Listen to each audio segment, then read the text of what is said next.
प्रिय विद्यार्थियों नमस्कार। मैं डॉक्टर बी.आर. शास्त्री, सह आचार्य संस्कृत, बाबू शोभाराम राजकीय कला महाविद्यालय अलवर, आज आपको बीए प्रथम वर्ष संस्कृत विषय के प्रथम प्रश्न पत्र के पाठ्यक्रम में स्थित स्वप्न वासवदत्तम नाटक के प्रथम अंक का श्लोक नंबर 3 से आगे पढ़ाना प्रारंभ करूँगा।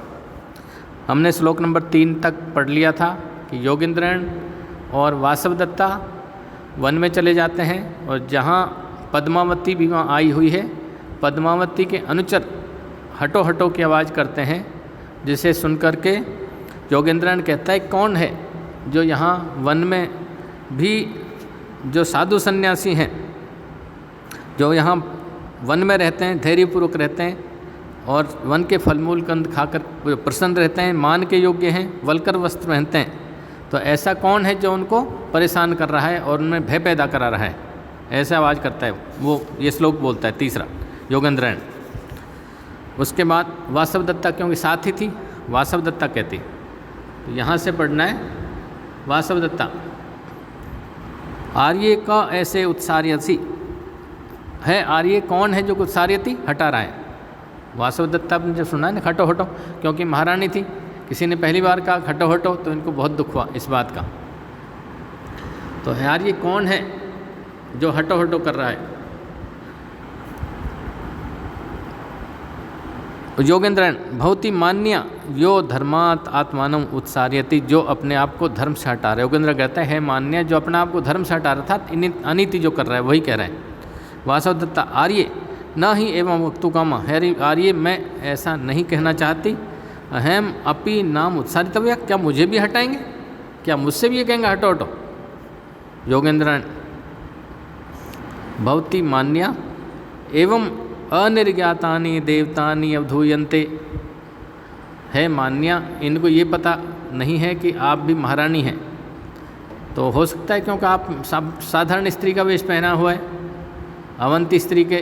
अवंती नगरी की स्त्री का वेश पहना हुआ है, इसलिए इनको पता नहीं, वो समझ रहे हैं एक साधारण स्त्री, इसलिए बिना जाने तो देवताओं का भी अपमान हो जाता है, तो हो सकता है आपको भी हटा दें, ऐसा योगेंद्रन ने कहा। वासवदत्ता कहते आर्य तथा परिश्रमे परिखेदम ने उत्सार्यति, ऐसा मुझे चलने से या वन में घूमने से थकान नहीं हो रही है, यथा अयम परिभव, जैसा इस अपमान से, ये जो हटो हटो कह रहे हैं इससे मुझे जितनी परेशानी हो रही है उससे नहीं हो रही। तो योगेंद्रन कहता है जब वासवदत्ता कहती है कि ये हटो हटो की आवाज़ से मुझे बहुत दुख हो रहा है, इतना मुझे चलने से नहीं हो रहा है, तो ये सोच करके फिर योगेंद्रन उसको समझाता है वासवदत्ता को कि देखो अभी अपनी परिस्थिति ऐसी है, इसलिए कोई अपमान ही करे तो हमको चिंता नहीं करनी चाहिए। और ये बहुत मुख्य श्लोक है, चौथा श्लोक, प्रथम अंक का बहुत महत्वपूर्ण श्लोक है चौथा श्लोक। वासवदत्ता और योगेंद्रन वन में जाते हैं, वहाँ पद्मावती के सैनिक वन में स्थित लोगों को हटा रहे हैं, क्योंकि पद्मावती पीछे हाथी पर बैठकर आ रही है। तो ये देख करके वासवदत्ता को बहुत दुख होता है, लेकिन योगेंद्रन उसे समझाते हुए कह रहे हैं, ये श्लोक उसमें समझाया गया कि हे महारानी अभी तो अपनी परिस्थिति समान परिस्थितियों में है, अभी महारानी नहीं हो आप, इसलिए आप सहन करें, और फिर समय बीतने पर फिर वही राजसी ठाट बाट होंगे, आप महारानी रहोगी, लोग वैसे ही सम्मान करेंगे। देखो भुक्त उज्जित एव विषयो अत्र भवत्या, है महारानी आपने तो ये सारी सुख सुविधाएँ भोग कर छोड़ी हुई हैं, इसलिए आपको चिंता नहीं करनी चाहिए, नयत्र चिंता कार्या। ये श्लोक अब जो बता रहा हूँ बहुत इम्पोर्टेंट श्लोक है राजकुमारी या है महारानी। पूर्वं त्वयापि अभिमतं गतमेवासीत् श्लाघ्यं गमिष्यसि पुनर्विजयेन भर्तुः कालक्रमेण जगतः परिवर्तमाना चक्रार पंक्तिरेव गच्छति भाग्य पंक्ति। पहले अंक का बहुत मुख्य श्लोक है कि है राजकुमारी, है महारानी, देखो पूर्वम कि आप परेशान मत हो, पूर्वम त्वया अपि पहले तुम भी अभिमतम इच्छानुसार जैसा चाहो, गतम एवासित चलती थी, जैसे यहाँ राजकुमारी पद्मावती आ रही राजसी ठाट बाट से, वैसे तुम भी जाती थी। पूर्वम त्वया अपि अभिमतम गतम एवासित, पहले तुम भी इसी तरह इच्छानुसार गतम एवासित चलती थी। और श्लाघ्यम गमिष्यसि, प्रशंसा की पात्र बनकर फिर जाओगी। श्लाघ्यम प्रशंसनीय होकर, गमिष्यसि जाओगी कब? मतलब फिर वैसे राजसी ठाट बाट से चलोगी। पुनर्विजयन भर्तु, फिर पति के अपना राज्य पुनः जीत लेने पर, जब तुम्हारे पति अपना राज्य पुनः छीन लेंगे तुम फिर उसी तरह राजसी ठाट बाट से जाओगे। देखो है महारानी, काल क्रमेण जगते परिवर्तमाना, ये संसार तो काल क्रमेण समय के क्रम से परिवर्तमाना घूमता है। सुख दुख का फेर जो आता है वो समय के क्रम से आता है, तो संसार है जो समय के क्रम से घूमता रहता है। इसमें सुख और दुख का क्रम चलता रहता है, सुख आता है फिर दुख आता है फिर सुख आता है, ऐसे काल क्रमेण समय के क्रम से संसार घूमता है। और चक्रार पंक्तिरिव गच्छति भाग्य पंक्ति, हे राजकुमारी भाग्य की पंक्ति कैसे चलती है? चक्रार पंक्तिरिव, चक्र माने चक्का, रथ का चक्र होता है, रथ का पहिया, चक्रार पंक्ति रथ के पहिए के चक्र समान, गच्छति भाग्य पंक्ति, भाग्य पंक्ति चलती।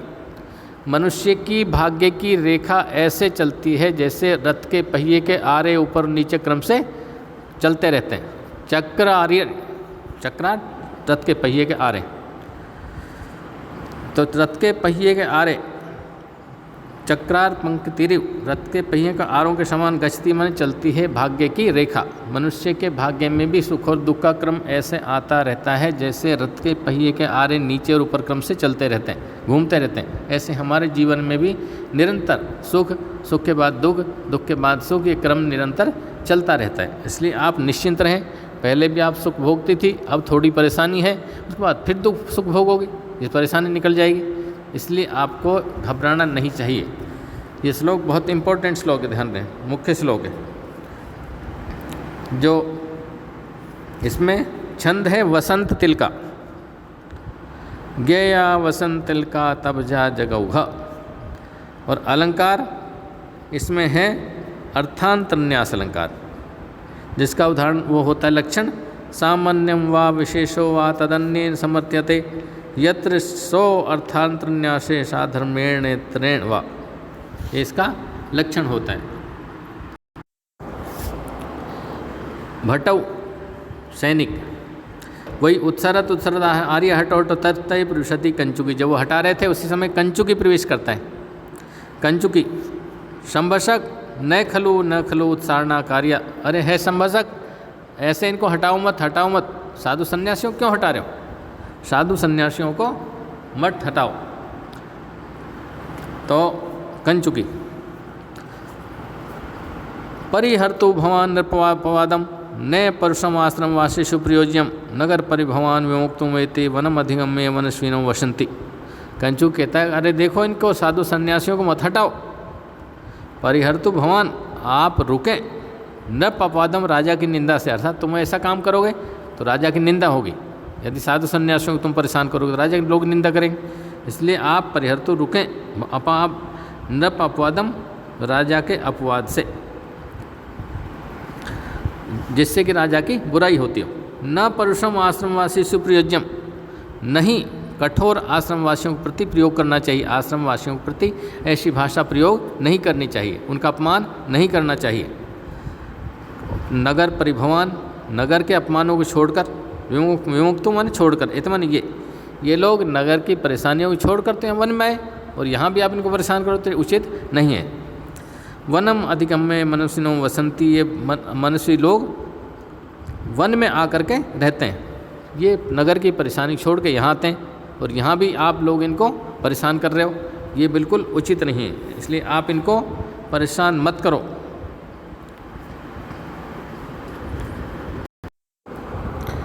इस श्लोक में पुष्पिताग्र छंद है। अयुजी नयुग रेफ तो यकारौ युजी चे नजौ जरगाश्चे पुष्पिताग्रा, तो पुष्पिताग्र छंद है। और अलंकार इसमें वर्ण साम्य होने से अनुप्रास है, कार्य कारण भाव होने से तपोवन में राजा के रक्षकों के द्वारा की जाने वाली उत्साहना राजा की निंदा का कारण है। यहाँ काव्यलिंग अलंकार भी, और रस है शांत, गुण प्रसाद, रीति वेदर भी है। और इसमें व्याकरणात्मक टिप्पणी जो होंगी परिहर्तु में परि उपसर्ग, हृ धातु, लोट लकार, प्रथम पुरुष एक वचन। आश्रमवासीषु शब्द ने आश्रमे वसंती इति तत्शिला येसु, आश्रम में रहते हैं जो, वो आश्रमवासी। और उत्सारणा उत, श्री, नीच और युज। विमोक्तुम शब्द आया है, वी मुच तुमुन से विमोक्तुम हो गया। तो अब ये हो गया श्लोक नंबर 5 तक। श्लोक 6 अगले वीडियो में पढ़ाएंगे। बहुत बहुत धन्यवाद।